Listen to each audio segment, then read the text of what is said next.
जय जवान जय किसान. शहीद होतात त्यांना क्षत्रिय वृत्ती लागते. कारण क्षत्रिय हे एवढं मोठं छिद्र पाहिलं की आमच्या गावाचं सांगतात काही परत नावांमध्ये कुंकू आलेला.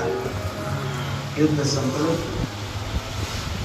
घरी आला, परत कुंकू लावून शहीद झाले.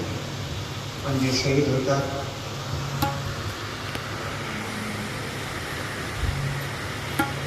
एका ठिकाणी ऐकूया ते सांगतो.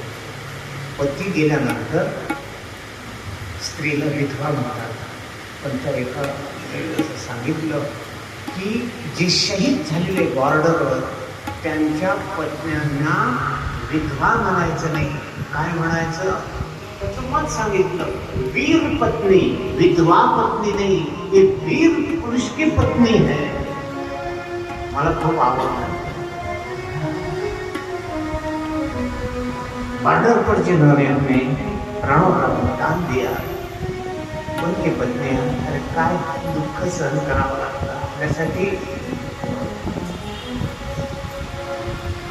खूप त्याग केले. आणि एक सांगतो तुम्हाला, त्या जो शहीद झाला त्याला मृत्यूनंतर लगेच स्वर्ग मिळतो.